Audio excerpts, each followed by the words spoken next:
Bonjour et bienvenue à votre émission d'actualité Qu'en pensez-vous? Une émission où on analyse, on réfléchit, on commente l'actualité ambiante. Et cette semaine, c'est le retour de Joanie Riendo, la femme derrière l'actualité locale. Non, la femme derrière l'actualité locale, c'est notre Vanessa. Moi, je suis une chroniqueuse, ça va me faire plaisir. Mais je ne prendrai pas le chapeau de Vanessa qu'elle remplit très bien. Bonjour Pierre. Ça va bien?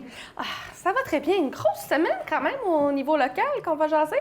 Ben une grosse semaine. Là. Je sais pas si c'est l'automne, mais j'ai l'impression que toutes les semaines sont grosses cet automne. Je suis un peu fatigué de plein d'affaires, mais bon, c'est la vie. Ben, en même temps, je suis occupé. Ben, le mois de septembre a été très exigeant pour tout le monde. Hein? C'est un retour à la normalité, puis on dirait qu'on a tout compensé ce qu'on a perdu au cours des 2 dernières années. Ouais. Bon, les élections fédérales terminées. Maintenant, on se lance à corps perdu dans les élections municipales. Oh, encore? Encore perdu. Élections municipales, donc on va s'attarder sur ce qui se passe dans la MRC Maria-Chapdelaine. Bon, on sait qu'aujourd'hui, quand vous écoutez l'émission, c'est déjà passé, là, mais aujourd'hui, vendredi, c'est la date limite pour soumettre sa candidature pour être candidat pour les élections municipales. Je suis un peu... je sais pas, on a seulement 3 luttes à la mairie. Sinon, il n'y aura que des couronnements. Il y a beaucoup de choses à dire pour les élections municipales de cette année dans la MRC Maria-Chapdelaine. Moi, je trouve qu'il... Ce matin, à 9 h, aujourd'hui, nous sommes... au moment qu'on enregistre, on est le 1er octobre. Il est 11 h. Il est 10 h. Et donc, les informations, c'est ceux qu'on a présentement et ça peut bouger beaucoup au cours de la journée du 1er octobre. C'est bien important de le dire. Mais au moment où on enregistre, présentement, dans la MRC Maria-Chapdelaine, au poste de maire, il y a un seul maire qui reste en poste. Oui, toutes les autres changent. Sur 12 municipalités, c'est vrai que c'est un grand il y en a un seul qui reste. Donc, le conseil de MRC va changer de visage de manière impressionnante. Mais surtout, dans toutes les luttes, là, il y a juste 3 municipalités, donc Saint-Thomas, Normandin et Sainte-Jeanne-d'Arc, à date dans ce moment, où il y a des luttes à la mairie. Je trouve ça un peu triste pour la démocratie, moi. Bien, c'est quand même...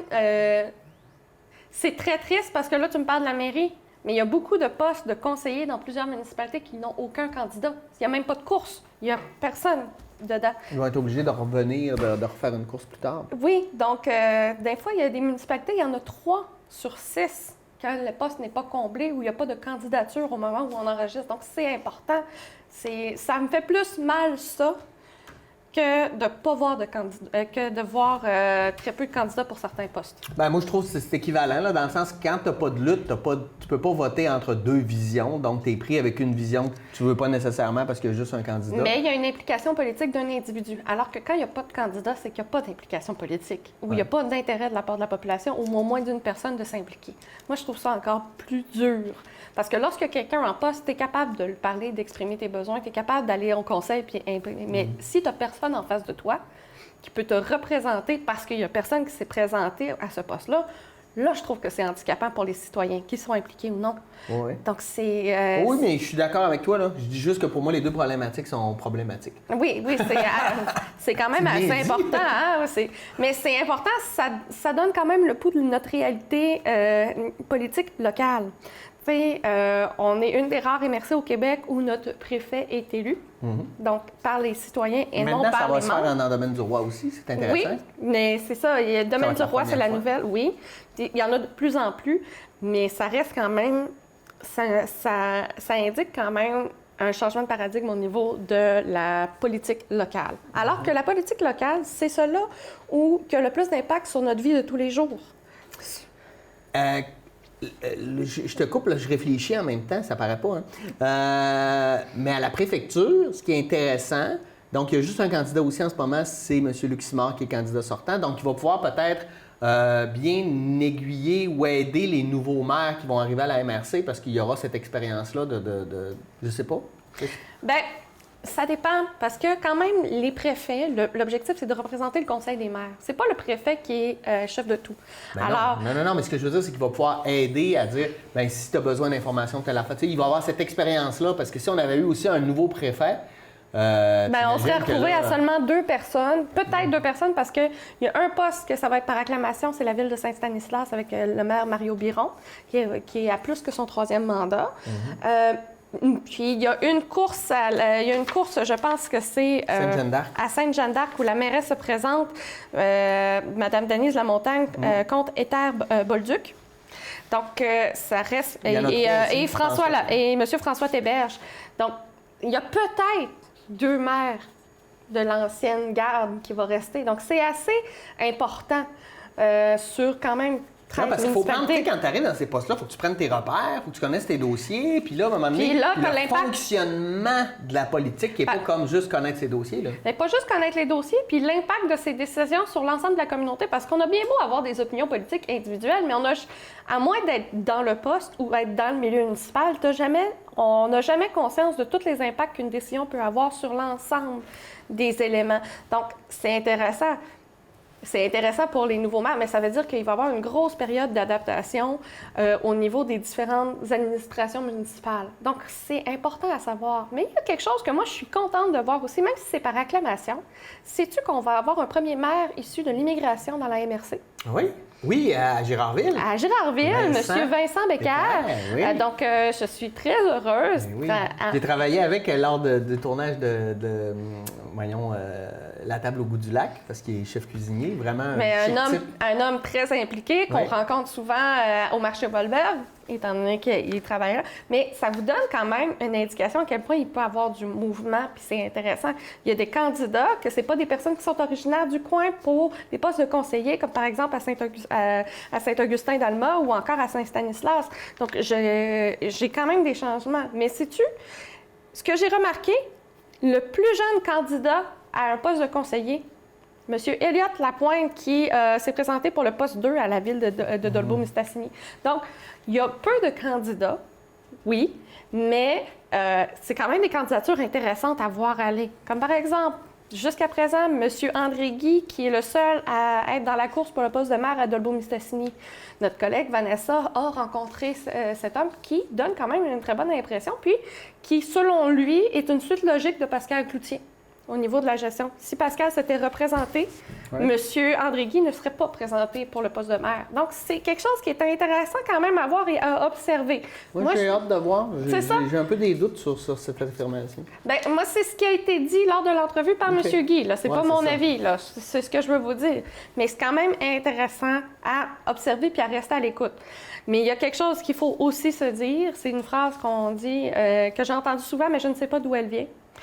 C'est occupe-toi de la politique, sinon la politique va s'occuper de toi. Donc, au moment de l'enregistrement, on n'a pas encore l'ensemble des candidats. Mes chers citoyens de la MRC Maria-Chapdelaine, soyez au courant, renseignez-vous sur vos élections parce que le local, ça joue beaucoup plus qu'on pense. Ça joue autant sur votre réalité de tous les jours, sur les subventions, sur les projets qui vont avoir lieu dans votre municipalité, autant que le Conseil des maires à la MRC Maria-Chapdelaine a un impact majeur sur les projets d'entreprise majeurs, tous les projets d'envergure, les subventions des organismes à but non lucratif qui passent par la MRC. Bien, c'est le Conseil des maires qui décide le budget. Il y a beaucoup de choses là-dedans. Donc, il faut rester à l'écoute. On est épuisé de la dernière élection qu'on a trouvée inutile. On ne se le cachera pas. Mais... inutile, moi, je suis pas d'accord, là, mais j'en ai parlé la semaine passée et je ne reviendrai pas là-dessus. Non, on ne reviendra pas là-dessus, mais pour beaucoup de citoyens, c'est... En tout cas, ça reste quand même que là, on va avoir 2 élections back-à-back. Oui, je comprends que c'est épuisant d'être au courant de l'actualité. Oui, puis surtout que le municipal, souvent, les gens vont moins voter, etc. Moi, je vous dis, aller voter, c'est important juste pour tous ceux dans le monde qui n'ont pas le droit de vote. Honorez au moins ça, le droit que vous avez, cette responsabilité citoyenne qu'on a d'aller voter. Et renseignez-vous sur les plans. Parlez à vos représentants. C'est le temps de vous faire entendre. C'est le temps de vous faire comprendre aussi votre réalité, de parler des enjeux qui vous touchent dans votre municipalité. Le municipal, ce n'est pas seulement que les poubelles ou l'hydro ou l'eau. Il y a beaucoup plus que ça. C'est quel organisme communautaire on aide. Quelle clientèle? Comment on voit l'attraction des nouveaux résidents dans les prochaines années? Dans quel poste on va donner le plus de budget dans les prochaines années? Quelles sont nos priorités? Donc, et c'est pour ça que j'ai un peu... Tu sais, quand tu dis M. André Guy qui a dit que c'est la suite logique, moi, je trouve que leurs agents de socialisation sont très différents. M. Guy a travaillé, je veux dire... vraiment pas au même niveau que Pascal, Non. qui vient plutôt du milieu syndical. Je trouve qu'il y a Alors déjà que une M. Guy, différence. quand même, c'est un monsieur de droit, là. Il vient Oui, du oui, domaine du droit. C'est un absolument. avocat. Ah, donc, oui. c'est pas la même dynamique, c'est pas la même réalité que quelqu'un qui a travaillé directement dans l'usine de Résolu. Moi, je trouve, là, c'est pour ça que j'ai l'impression, j'ai de la misère à voir comment il peut avoir une conception commune. Je pense que ça va être une autre gestion. Oui. Pour être, je pense qu'il ne faut pas comparer, là, Mais ça va être différent. je pense surtout que ça va être une question de valeur, de vision à long terme. Mais sur la méthode, ça va être complètement différent, j'en suis certaine. Parce que moi, je ne doute pas que les deux ont un amour inconditionnel pour la ville de Beaumont-Mistassini. C'est une vision à long terme qui est commune, mais est-ce que les outils vont être utilisés de la même façon? Ça, c'est autre chose. Est-ce que la méthode va convenir à tout le monde aussi? Ouais. Quelles sont les priorités? Il ne faut pas oublier que M. Cloutier était quand même un représentant important dans le domaine forestier à travers le Québec. Donc, il y a beaucoup de choses qui vont changer, mais soyez à l'affût, soyez à l'écoute. Puis même s'il y a des acclamations, ça n'empêche pas que vous avez votre droit de parole. Et c'est le meilleur moment de s'exprimer puis de faire valoir nos points. C'est le temps où on parle politique municipale. Donc, que ce soit par acclamation ou pas, c'est important quand même d'exprimer c'est quoi nos attentes face à ce futur mandat-là. Parce que même si c'est par acclamation, c'est quand même la population qui décide. Et voilà, et voilà, et voilà! Il y a quand même, tu sais, mais j'aimerais souligner certaines choses. Oui, vas-y. La mairesse d'Albanel. Madame Chiasson. Madame Chiasson. Je ne suis pas d'Albanel, mais j'ai travaillé avec elle dans certains dossiers et je lui souhaite un bon départ dans de bonnes circonstances et aussi au maire de Normandin, à plusieurs maires qui ont décidé de quitter leur poste, mais c'est les personnes à qui je pense en premier qui ont fait des mandats assez intéressants et impressionnants, puis ça n'a pas toujours été facile, mais je leur lève mon chapeau parce que la vie politique, c'est très exigeant. Absolument. Donc, je lève mon chapeau à tous les maires, maires, les conseillers, conseillères qui ont décidé de passer le relais pour vos dernières années d'implication dans le domaine politique. C'est impressionnant. Merci beaucoup. Et on va voir ce que ça va donner dans les Nouvelle génération dans MRC Marie-Chapdelaine. On va voir beaucoup de changements. Mais c'est énormément en très peu de temps, parce que dans la même élection, il faut se dire, il y en a juste un qui est par acclamation de l'ancienne garde. Mais moi, je trouve ça... tu sais, je comprends que ça peut faire peur, là, parce qu'on sent qu'on perd une expertise, mais moi, je trouve que c'est sain. C'est sain de changer de paradigme politique, parce que quand on sait, hein, le pouvoir à long terme, ça use. Puis... Mais je dis pas que c'est pas sain. C'est surprenant. J'ai pas dit que ça fait peur non plus. Je t'ai pas accusé, je t'ai parlé de mon sentier à moi. Mais c'est pas que ça me fait peur, c'est que c'est impressionnant autant de changements dans une même élection. C'est bien important. C'est ça qui m'impressionne le plus. Ouais. T'es facilement impressionnante, faut dire. Oui, d'abord. Bon.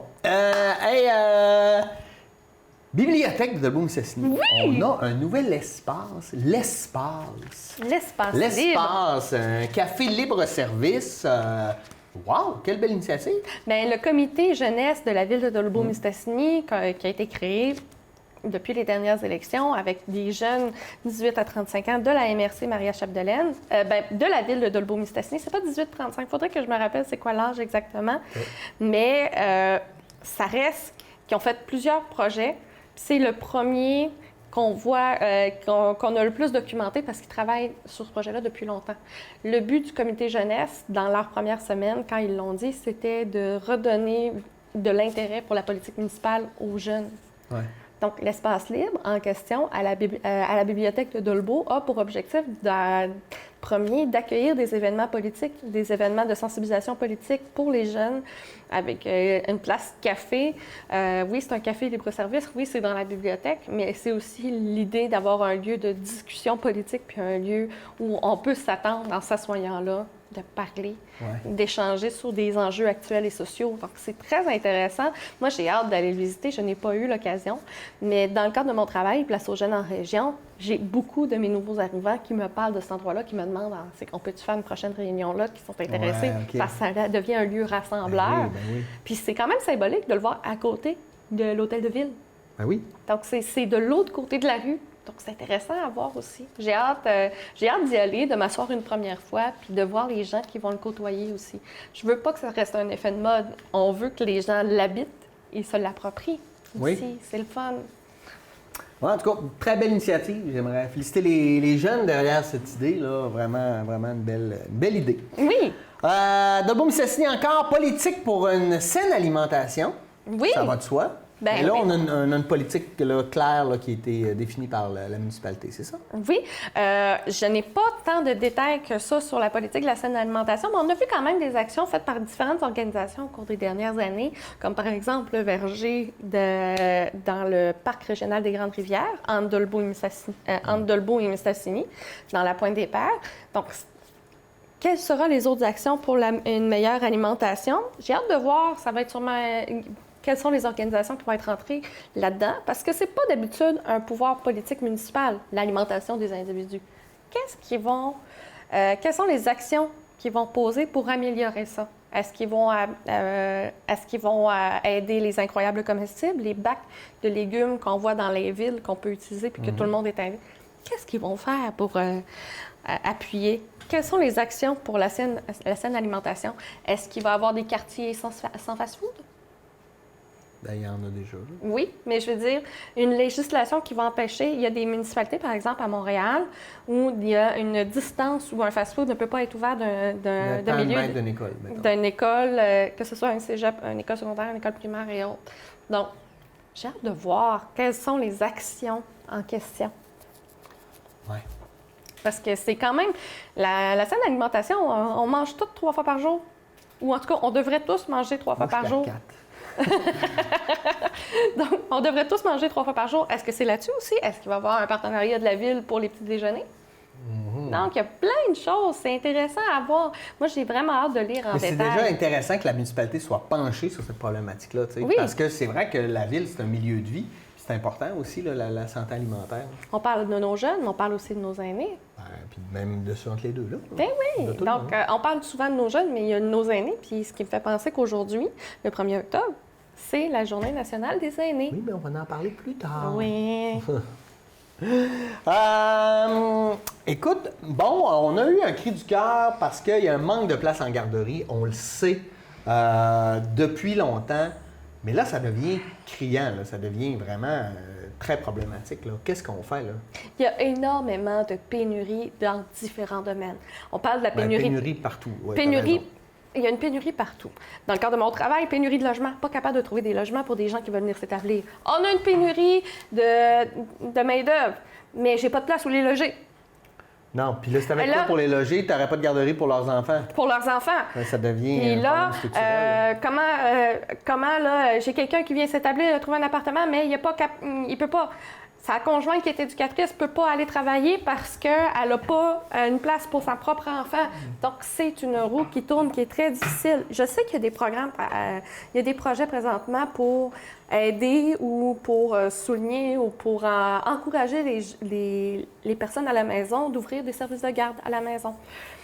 Je trouve ça, c'est une bonne idée. Oui.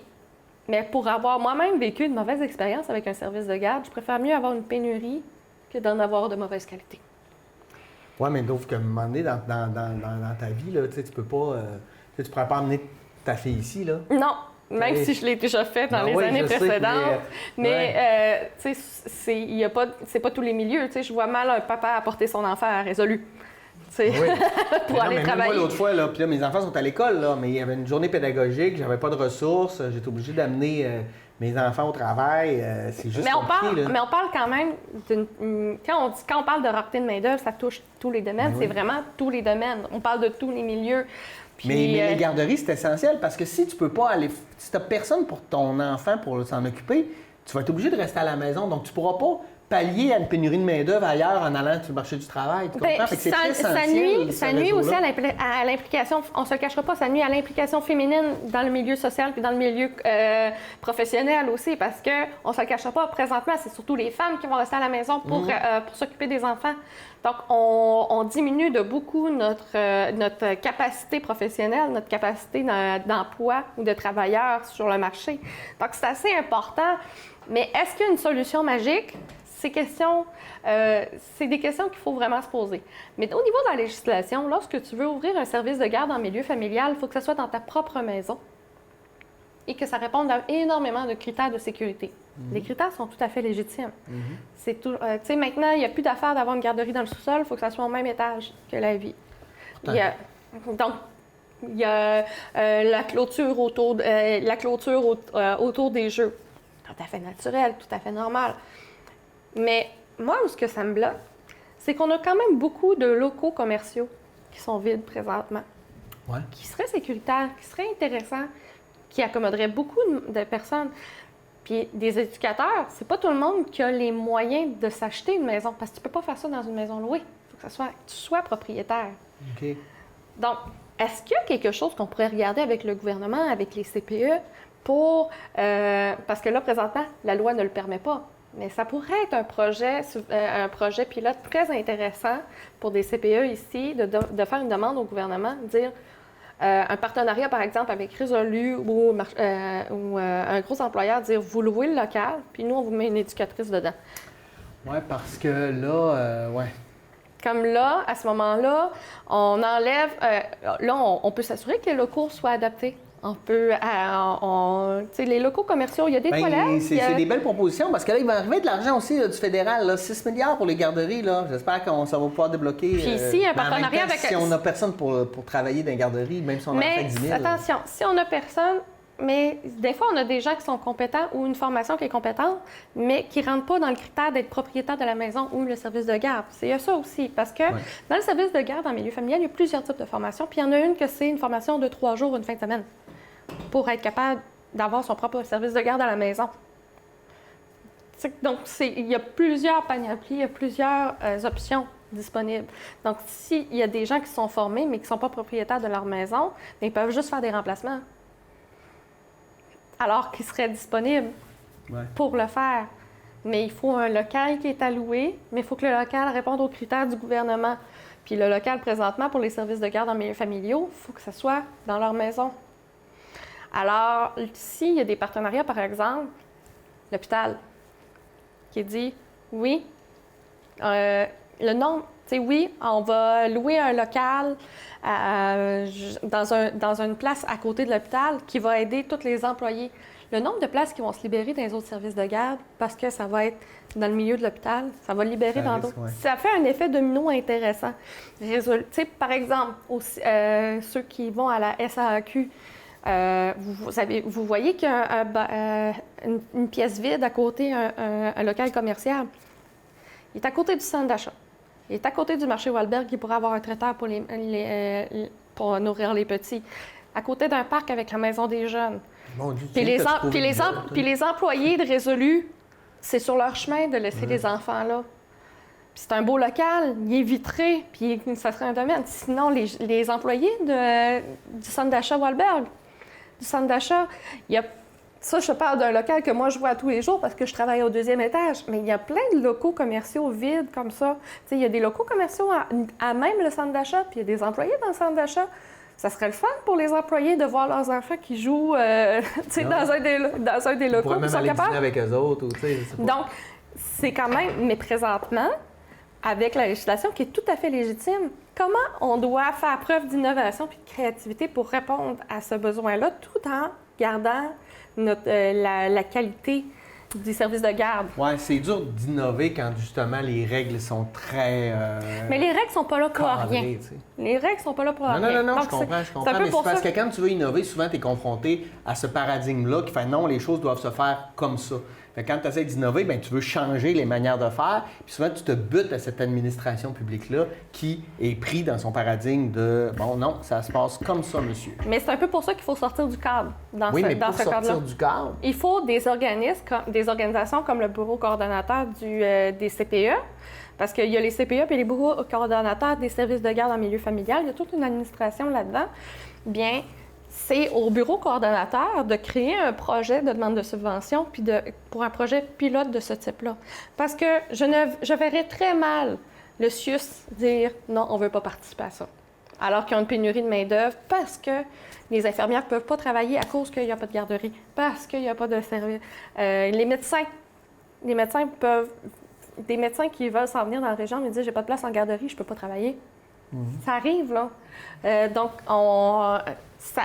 Ça serait un début de solution pour beaucoup de choses. Hein. Ça serait pas juste un début de solution, ça serait un outil d'attractivité pour les employeurs aussi. Parce que si tu es moins payé, mais que tu es garanti d'avoir une place en garderie pour ton enfant, c'est un beau bonus, là. C'est quelque chose qui sort de l'ordinaire, qui est innovant puis qui coûte pas mal moins cher qu'une augmentation salariale. Parce que l'allocation du loyer va rester le même. Oui, c'est ça. Puis l'éducatrice, ben ça va être un milieu... On veut que ça soit un milieu subventionné, donc ça reste le même prix. Ouais. Donc, tu sais, ça donne quand même plusieurs opportunités puis quelque chose de très intéressant. C'est une belle idée que tu as. Donc, ça, elle vient pas de moi. Mais c'est pas grave, moi je pense Ça vient pas de moi, ça vient d'une organisation, puis je dirais pas laquelle parce que c'est en construction. Mais c'est des choses on parle d'innovation, de choses intéressantes. Dans le passé, il y avait une éducatrice qui avait un projet d'une garderie à horaire atypique. Oui. Puis, c'est un projet très intéressant que j'encourageais énormément, mais on m'a fait voir un autre angle de vue qui est la pénurie de main-d'œuvre, mais aussi la gestion des ressources humaines au niveau des éducatrices. Déjà, on a de la misère à trouver des éducatrices pour du 7 à 5. Mais du 5 à minuit, puis du minuit à 7, essaye de trouver d'autres éducatrices. Ouais. Donc, moi, le chiffre de minuit à 7, là, t'endors un bout. Mais le but, c'est d'être présent puis d'être capable. Tu sais, bien. t'as pas d'intervention auprès des enfants de minuit à 7, là, on s'entend, là. Ben, il faut que t'aies fait déjeuner. Ben, t'es fait déjeuner, t'as le changement de couche, changer les lits s'il y a quelque chose, mais là, il faut que tu désinfectes les lits à chaque soir. Donc, il y a... Tu sais, il y a une... Là, avec la pénurie de main-d'œuvre, ben c'est comme l'objectif ultime. Parce qu'une garderie comme ça, c'est encore mieux, là. Là, les ambulanciers, les médecins, les infirmières... Ceux qui sont sur les chiffres, là. Tous ceux qui sont sur des chiffres non atypiques, c'est génial, là. Et ça pourrait être même privé, je suis sûre que ça marcherait, tu sais. Donc... Non, puis là, tu parles de gros jobs, là, mais il y a des gens qui travaillent, mettons, au dépanneur la nuit ou qui Tim Hortons, McDo, tu sais, ça serait au privé puis ça marcherait. Ouais. Ça serait au privé, ça marcherait. Tu sais, c'est assez particulier. Tu sais, les parents monoparentales qui travaillent de nuit ou qui travaillent à des horaires qui ne fitent pas. Tu sais, des fois, là, c'est juste que tu commences à 5 h le matin. Pas de garderie qui est ouverte à 5 h le matin. C'est. Tu sais, donc, c'est intéressant. C'est intéressant, mais le défi est multiple. Les locaux, la législation, des professionnels, l'intérêt, la participation du milieu. L'argent. Et l'argent. Bien, l'argent, quand le projet est bien fait, quand il y a des partenaires du milieu, quand on fait des demandes de subvention, peu importe le projet, si tu démontres que c'est un besoin du milieu, qu'il y a des partenaires qui vont investir temps et argent, que des bénévoles, que ça a été étudié, je n'ai jamais vu un projet bien ficelé qui a été refusé. Mais quand on dit bien ficelé, c'est bien ficelé. Là, comme c'est un rôti de porc, plus que ça. Bien plus que ça, là. On parle d'une tapisserie, là. Il faut que ça soit tout bien placé, que tout soit bien fait, et qu'on ne demande pas 90 du financement, là. Ouais. Donc, lorsqu'il y a un partenaire de milieu, puis on dit « Notre projet est structuré, le bout qui reste, c'est on veut votre appui, puis on veut que devienne un projet pilote », c'est très rare que ça ne marche pas. Au contraire, lorsqu'on va parler à des conseillers qui sont responsables, parce que c'est toujours des conseillers qui analysent les subventions, quand c'est bien ficelé, puis il y a des petits accros, ils vont nous appeler puis dire « Voici qu'est-ce qui ferait... » Qu'est-ce qui ferait la différence? Qu'est-ce qui ferait la différence? Travaillons-là ensemble. J'en ai déjà parlé avec les personnes responsables de distribuer le budget. Si vous faites ça, on va l'accepter. Ouais. Donc, tu sais, il ne faut pas se dire que le gouvernement ne veut pas. C'est des fois, ils ont des critères à répondre. Oui, puis des fois, le gouvernement ne veut pas, puis c'est son droit aussi. Ouais. Hey! Un autre sujet. Un autre sujet. Non, pas d'autre sujet, parce que là, on s'en va à la pause. La vaccination contre la COVID-19 se poursuit partout au Québec. L'effet combiné des 2 doses assure une meilleure efficacité du vaccin, en plus de réduire le risque d'avoir et de transmettre le virus. Vous serez aussi protégé sur une plus longue période. Il est primordial de vous présenter à votre rendez-vous pour la 2e dose du vaccin, peu importe ce qu'il y a d'autre à votre horaire. La 2e dose du vaccin est essentielle.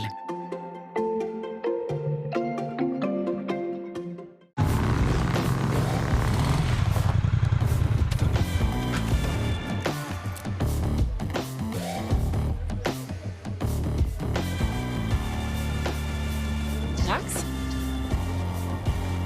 tienne.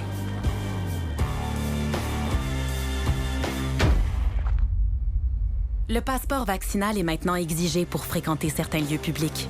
N'attendez pas de frapper un mur. Faites-vous vacciner.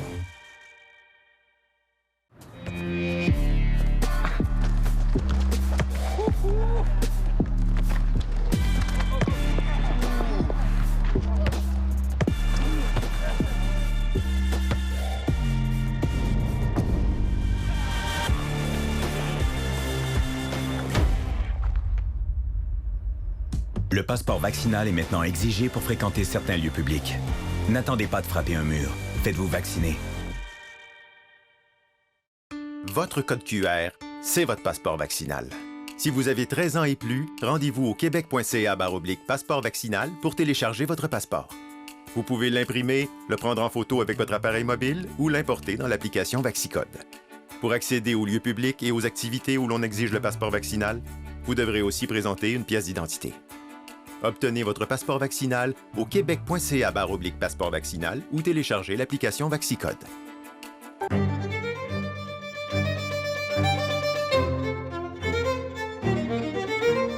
Ça manque d'art d'ici, ici et ici. Et si on retrouvait l'art d'ici, ici, ici, ici aussi et ici?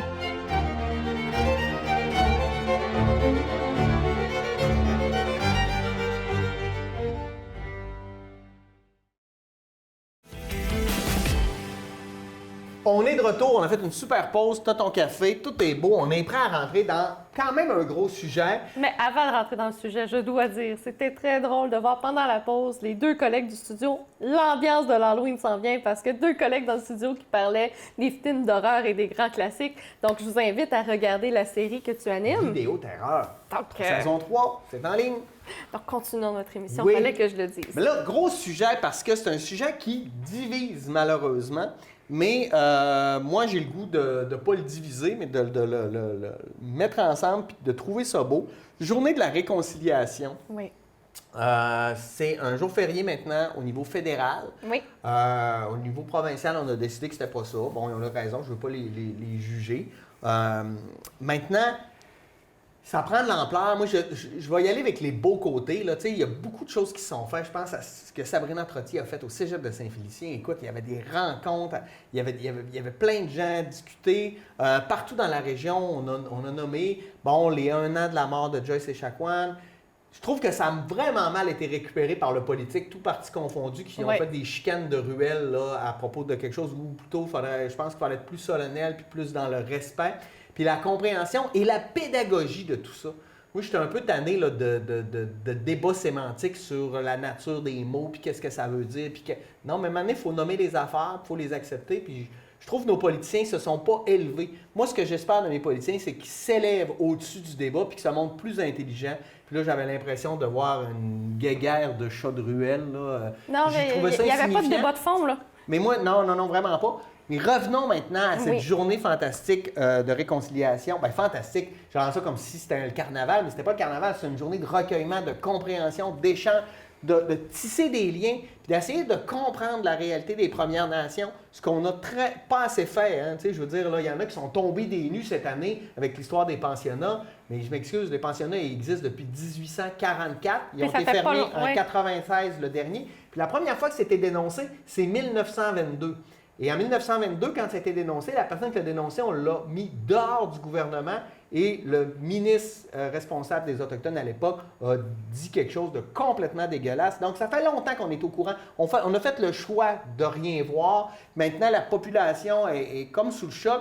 Puis j'ai l'impression que c'est positif dans le temps. Puis je ne veux pas tomber dans l'idée du racisme. Est-ce que les Québécois sont racistes ou non? Il y a des Québécois racistes, il y en a qui ne le sont pas. C'est pas ça la question. Maintenant, c'est qu'est-ce qu'on fait pour changer? Moi, je n'ai pas le goût de regarder en arrière. C'est très difficile. Bien, je pense que c'est important. Je m'excuse de ce que je dis. Je pense que c'est important de regarder en arrière, de le comprendre. Mais moi, ce que j'ai le goût, c'est de tendre la main et de dire où est-ce qu'on va ensemble. Arrêtons de regarder des excuses, trouvons des solutions. Oui, c'est ça. Arrêtons de trouver. Parce que c'est... Et là, nous, on parle un peu à travers notre chapeau, hein, je veux le dire, parce qu'on n'est pas des Premières Nations ni l'un ni l'autre. Mais moi, je trouve vraiment, j'ai mon chandail. Tous les enfants comptent. Et c'est vrai. Et c'est vrai. Puis, tu sais, notre but aujourd'hui, dans un monde idéal, on aurait invité des gens de la communauté, mais dû à certaines circonstances, on ne peut pas, mais notre but est présentement d'être des alliés. Donc, on peut parler Absolument. des éléments, mais les meilleures personnes pour parler de la situation autochtone, c'est les membres de nos communautés auxquels on a accès. Donc, mais... Les écoutez, hein? Arrêtez de commenter puis de donner votre avis. Là. Écoutez pour une fois dans votre vie. Là. Écoutez. Comprenez. C'est tellement important. On a la chance quand même au oui. Saguenay-Lac-Saint-Jean d'avoir la communauté de Massoyage qui est très ouverte et impliquée dans notre vie, autant politique que sociale. Et on a la chance de pouvoir discuter, d'avoir cette ouverture-là, d'avoir le musée. Proximité. Là.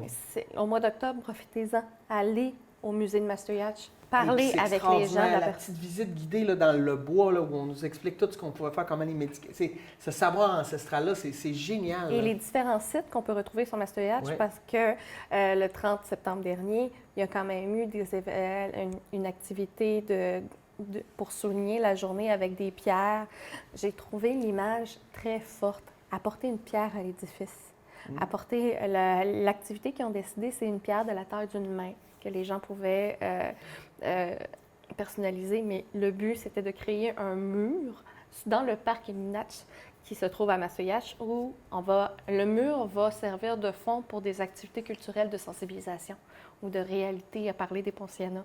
Il faut se dire que dans les dernières années, les pensionnats, c'est une des graves blessures intergénérationnelles qui a touché énormément de personnes dans la communauté qu'on l'ait vécu ou non 150 000 directement. enfants là, qui ont été dans les pensionnats. Et combien ne sont pas revenus? Oui, c'est ça. Combien ne sont pas revenus? Combien de pensionnats, présentement, combien on va découvrir de macabres situations, des tombes cachées, on parle des pensionnats, mais il y a aussi les enfants qui ne sont jamais revenus de séjour à l'hôpital. Donc, on ne parle pas juste des pensionnats, on parle vraiment de plusieurs réalités que les communautés autochtones ont pu vivre. Puis même on parle beaucoup des pensionnats, mais des femmes qui ont vécu des... Stérilisation. Sans consentement. Il y a beaucoup, beaucoup de choses. Il faut donner la parole. Puis, au cours des dernières années, au cours des dernières décennies, beaucoup de personnes disaient « passe à autre chose, arrête d'en parler, on est capable ». Et le 30 septembre de chaque année, ça va être l'occasion pour les personnes de le dire, de l'exprimer et d'avoir le droit, de reconnaître le droit d'avoir vécu un drame et un trauma en tant que communauté, puis de le dire. Puis c'est pas parce que les gens n'en parlent pas tous qui n'ont pas vécu des choses, parce que des fois, ils n'ont pas nécessairement le goût de prendre la parole en public, Non. mais ils vivent quand même un retour à ces traumatismes-là, dans ce qu'on appelle un peu le choc post-traumatique. Là. Puis tu sais, c'est une phrase qui m'a marquée. Dans un cours de secourisme, on parlait à propos des traumas des secouristes, mais je trouve que c'est n'importe quel trauma doit rester, c'est « ce qui ne se dit pas s'imprime ». Oh. Donc, il faut laisser les gens, il faut laisser les membres, les victimes, directs ou indirects, le droit d'exprimer tout ce qu'ils ont, puis d'exprimer comme ils le veulent aussi. Il n'y a pas d'affaire de politically correct, là. Il n'y a pas d'affaire d'être correct politiquement, puis de dire les bons mots, puis on n'a pas le droit. Non, il faut le dire, il faut l'exprimer pour que les personnes qui l'ont vécu puissent se le réapproprier à la manière dont ils le veulent. Donc, on a bien beau dire, on n'est pas des psychologues. Les psychologues vont vous le dire, les personnes qui travaillent dans le domaine de la santé mentale, lorsqu'on a un cheminement à faire, il faut le faire en accord avec soi, envers sa culture puis envers sa personne. J'ai entendu aussi cette semaine l'artiste Elisapi, Isaac, dire « J'ai hâte, il y a des traumas à passer, il y a du côté noir, mais j'ai hâte qu'on voit toute la lumière dans les communautés autochtones. » Parce qu'il y en a beaucoup. Ah, absolument, c'est très effervescent en ce moment, c'est génial. Là. Donc, ils sont en train de revaloriser puis on leur laisse leur la place. retour à être fiers d'être ce qu'ils sont, tu sais. D'être fiers, de l'assumer, d'être accueillis, Donc, tu sais, on va être beaucoup dans le souvenir, dans la réconciliation, mais ça laisse la place à la lumière aussi. Arrêtez de regarder que la situation des Autochtones, que ça fait donc bien pitié, ça fait pas pitié. Ils ont vécu des traumas, ils ont le droit de vivre leurs traumas. Ils ont le droit, puis on doit l'écouter, parce que si on n'écoute pas l'histoire, on peut la répéter. Oui. Puis là, tu sais, on voit, entre autres, l'Association des évêques du Canada là, qui se sont excusés, qui vont donner de l'argent, mais je trouve ça... C'est Écoute, trop peu, trop tard. Ben absolument, là. Moi, là, ça fait être le pape, ça ferait longtemps que je serais venu me mettre à genoux, là, ici, là, pour... tu sais, je sais pas, là. En plus, avec toutes les richesses qu'il y a au Vatican, ils pourraient aider pas mal plus que ce qu'ils vont donner là. Non, mais... C'est trop peu, trop tard, mais au moins, c'est quelque chose. Ouais. Au moins. Mais j'espère que ça ne sera pas la dernière affaire. Mais prenons le temps. T'sais, on a une grande tendance à parler beaucoup. Et moi, la première, regardez, je participe à une émission de télé. Je parle beaucoup. C'est vrai qu'elle parle beaucoup. Je parle beaucoup. Ceux qui me Pour connaissent à vraiment l'extérieur de la télé, je parle énormément. OK? Là, je n'existe plus. Mais ouvrir nos oreilles, être à l'écoute. Puis quand je dis de l'écoute, c'est pas juste entendre des mots, mais ressentir, poser des questions. Comprendre, avoir de la sympathie, de l'empathie. Puis s'ouvrir à une vision complètement différente de notre réalité, de notre histoire, de notre... Ça va faire toute la différence sur les années à venir. Il faut se dire que nous, notre génération, on va avoir vécu toute cette transition-là entre le... On n'en parle même pas à... C'est au devant de la scène. Oui, puis il va y avoir des gros changements. Moi, je pense entre autres au manuel scolaire sur les cours d'histoire, là. Les Premières Nations, c'est beaucoup plus que les Maisons Longues puis Brébeuf, là, Saint-Martyr. Là. Ben, c'est plus que le colonialisme, puis maintenant, il y a toute une histoire. Bien, il y a toute une histoire, puis je pense qu'il faut les rendre fiers, les écouter. Non, il y a beaucoup de choses qu'on peut faire, mais je pense que juste prendre le temps de les écouter, là, puis de comprendre cette réalité-là, qui est différente de la nôtre. Nous, on est des colonisateurs dans tout ça, là. Faut dire les vraies affaires. Oui. Puis j'ai hâte aussi que dans les livres d'histoire, on arrête de dire que Jacques Cartier a découvert le Canada. Là. Il y avait des gens qui habitaient ici depuis 10 000 ans. Là. Ben oui. Il n'y a rien découvert. Là. Non. Il y a europisé, je ne sais pas comment dire, occidentalisé. Il a colonisé. Il a occidentalisé un milieu de vie qui était déjà habité par des communautés depuis des millénaires. Donc, tu sais, c'est l'ethnocentrisme, là, on est en train de prendre conscience de notre propre ethnocentrisme aussi. Oui, puis en fait, il y a ça. Puis après ça, ben, il y a une espèce d'équité nord-sud qu'il va falloir trouver aussi entre les riches et les pauvres. On en parlera puis là, tantôt, on parlait des choses du passé, mais encore des réalités. Les femmes autochtones qui mortes ou assassinées. Absolument. Il y a plein de choses qui sont... Tu sais, on parle pas juste du passé, là. On parle quand même de réalités d'aujourd'hui. Il y a beaucoup de problèmes dans les communautés, puis il y a du racisme dans certains... comme j'ai dit, il y a du racisme dans des communautés, mais c'est pas parce que tout le monde est raciste, c'est pas parce qu'il n'y a pas personne qui l'est. C'est pas un débat sémantique qu'on recherche, c'est un débat de société. Non, puis là, c'est rendu un débat sémantique au niveau politique, puis c'est un peu désolant. Là. À un moment donné, je pense qu'il faut reconnaître des affaires, puis aller de l'avant. Puis attendre aussi... Faire la pédagogie de qu'est-ce que le racisme systémique. Il faut arrêter aussi d'attendre... Là, c'est le fun parce que là, on va avoir une journée dédiée, mais il faut arrêter d'attendre que le politique nous donne une journée de congé. Que chacun, pour soi, on est capable de faire une action individuelle pour donner le plein pouvoir aux personnes qui ont vécu, qui ont besoin de cette réconciliation, de cette vérité-là. Donc, que ce soit de confronter le racisme dans nos milieux, que ce soit de porter le chandail orange parce que les fonds vont dans différentes organisations, que ce soit d'aller visiter le musée de Massillade, que ce soit qu'une organisation invite une personne d'une communauté autochtone pour parler de la réalité. Que ce soit d'être des alliés. Oui, que ce soit aussi des fois de reprendre dans vos soupers de famille ou dans vos conversations avec des gens que vous connaissez, de faire comprendre aux gens qui ont encore des comportements racistes que c'est pas des Indiens, c'est des Amérindiens. C'est des Premières Nations. C'est des de toute façon, là, nous, on est les premiers. Hein? Moi, je suis le premier, là. Je suis vraiment comme ça. Moi, tu me dis, je m'en vais à Montréal, tu dis, ah, tu viens du Saguenay? Non, je viens du lac. Je suis le premier à vouloir dire que je viens du lac et pas du Saguenay. Mais, écoute, personne n'est capable de nommer les communautés des Premières Nations puis de dire, ouais, les Abénakis, les Micmacs, les Inuits, les Inuits. Tu sais, donc, je pense que mais je te dirais de dire les Premières Nations, mais quand quelqu'un dit je suis Atikamekw, dis pas que c'est un Amérindien. Il veut être identifié comme Atikamekw, c'est un Atikamekw. Il n'y a pas de demi, il n'y a pas de... C'est comme ça que tu t'identifies, toi. Je vais respecter ton identification. Puis c'est ça, c'est bien important.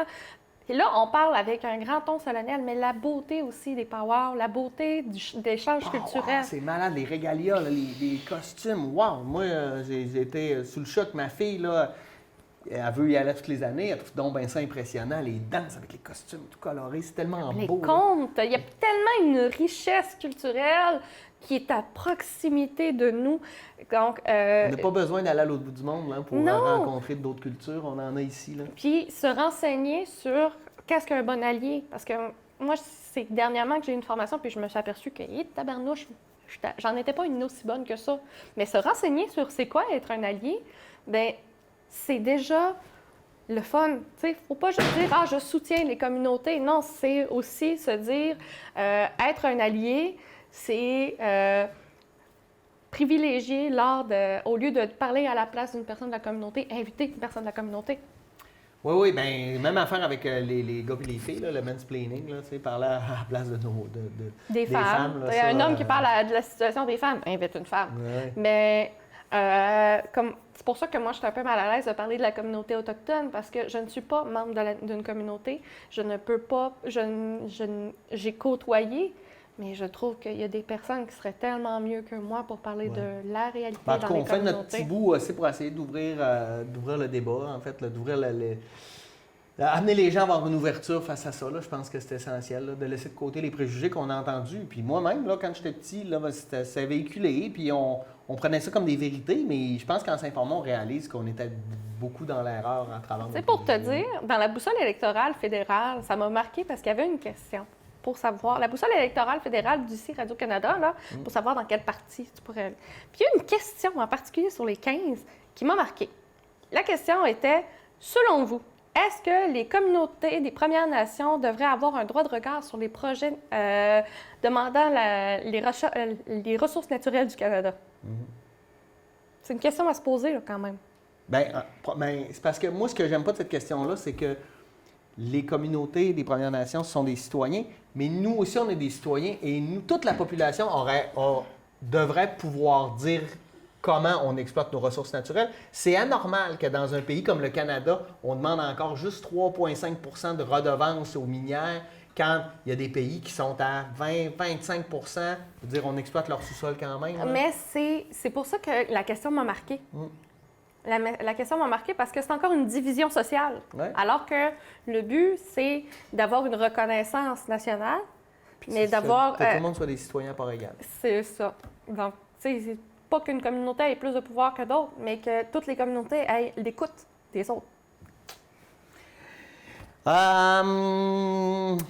bien, je pense que ça fait le tour. Là. Non, mais tu sais, on pourrait en parler longtemps parce que Oui. je pense moi, j'ai été très touché là, par. Puis il y a plein de films, de documentaires. Je vous conseille Cheval Indien, film, documentaire, Je m'appelle Humain, Québécoisie. Il y en a énormément. Vous fouillez, informez-vous, lisez. Marie-André Gill, une auteure. Le vent parle encore de Michel Jean. Si vous voulez comprendre la réalité des pensionnats, je veux dire, c'est dur, mais c'est là, Coucoum, on en a plein, là. Les poétesses, il y a maintenant des émissions à audio, à Radio-Canada, en lien avec les Premières Nations.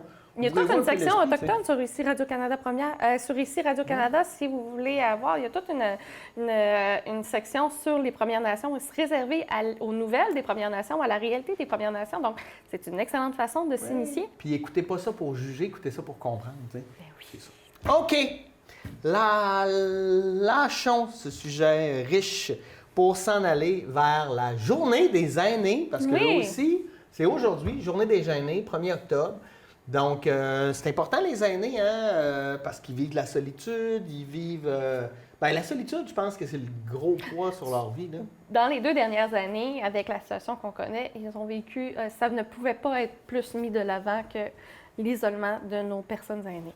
Ouais. Puis les personnes aînées, là, on va peut-être commencer par une première définition de qu'est-ce qu'un aîné. Oui. Vas-y, je te laisse. Je ne touche pas à ça. Ça dépend des ministères, ça dépend de bien des organisations, mais moi, dans le cadre de mon travail dans un précédent chapeau que j'avais, j'aidais le renouvellement de la politique MADA, Municipalité Amie des aînés.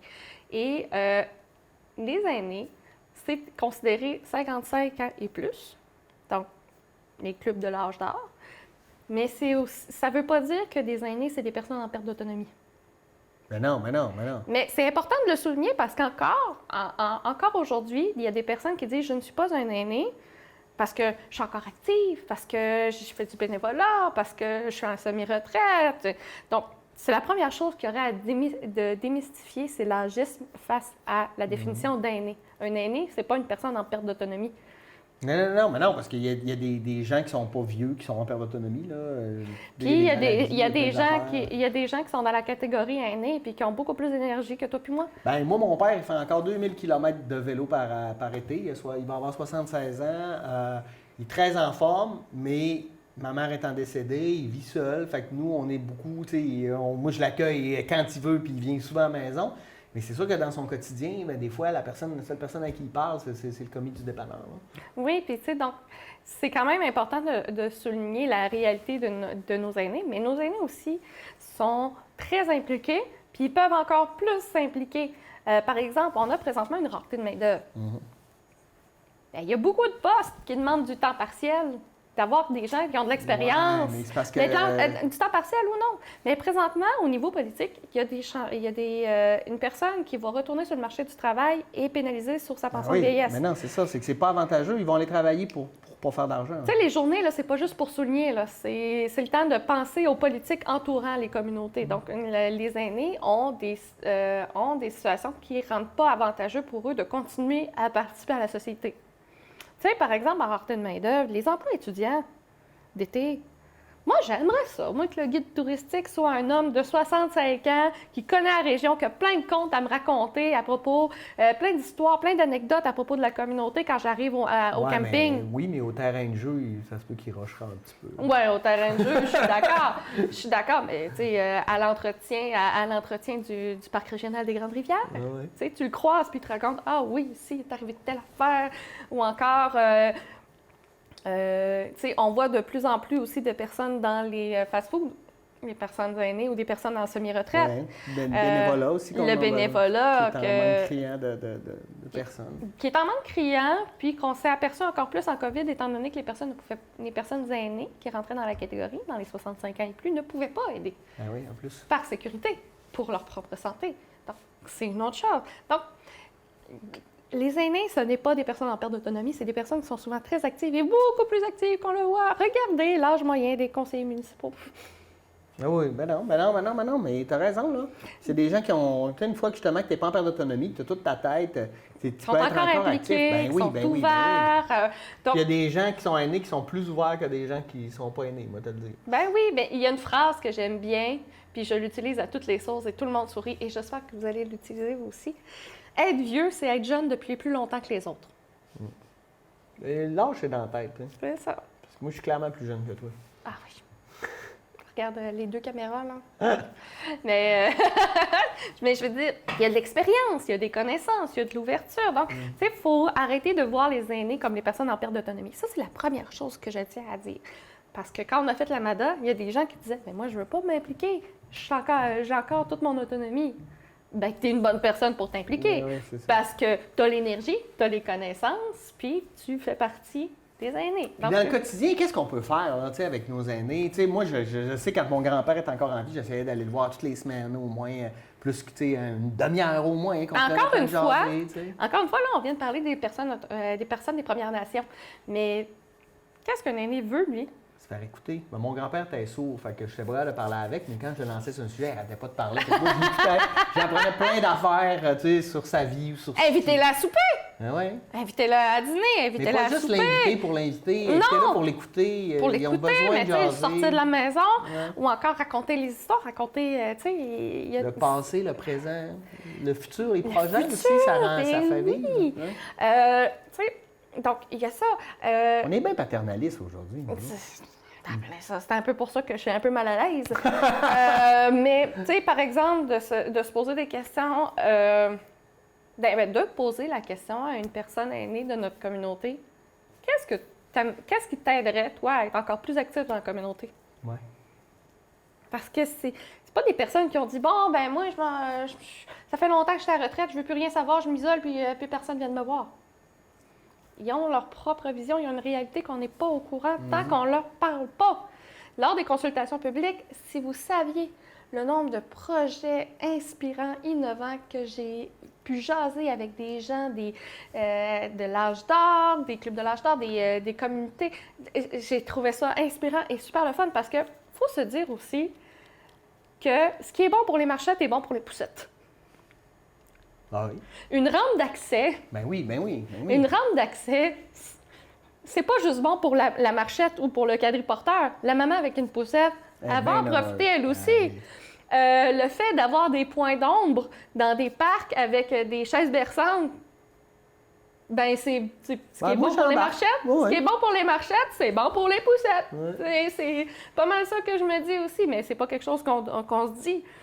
Mais ça reste quand même une réalité. Demander l'avis avant de faire un projet. Parce que des fois, j'ai l'impression qu'on a la conception qu'être vieux, c'est attendre la mort, mais ils sont hyper actifs, ils ont plein d'activités, ils peuvent faire... Puis ils ont de l'expérience. Quand on demande un avis pour un projet, ben tu sais, dans des communautés à travers le monde, dans différentes communautés, ben les vieux sages, c'est pas pour rien.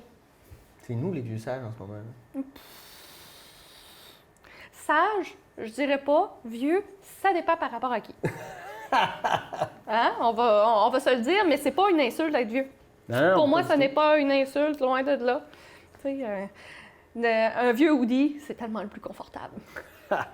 Des vieilles pantoufles, on est-tu bien là-dedans? Donc, tu sais, c'est... encore une fois, les aînés peuvent être très actifs, peuvent apporter une énorme connaissance, puis... Tu sais, des projets, par exemple, dans une garderie, quand la pandémie mondiale sur laquelle on vit puis on n'est pas en train d'en sortir va diminuer, ben j'aimerais ça, moi, que ma fille, dans sa garderie, aille passer une journée dans une résidence. C'est tellement une bonne idée. Là. Moi, j'ai hâte que le café des générations de parents ensemble recommence. J'ai hâte. C'est le temps, c'est l'échange. Moi, en tant que nouvelle arrivante, les grands-parents de ma fille ne sont pas ici. Avoir un contact avec des vieux sages, c'est toujours le fun. Commentaire avant qu'on parte? Oui. J'ai rencontré cette semaine quelqu'un dans un cours d'aquaforme que j'ai participé qui m'a reconnue. Et venez me parler, venez me donner votre opinion, venez nous en jaser, on est là pour vous. Ouais. Puis même si vous n'êtes pas d'accord, c'est encore plus sain au niveau d'avoir un débat. C'est sain le débat en société. Merci. Bonne semaine.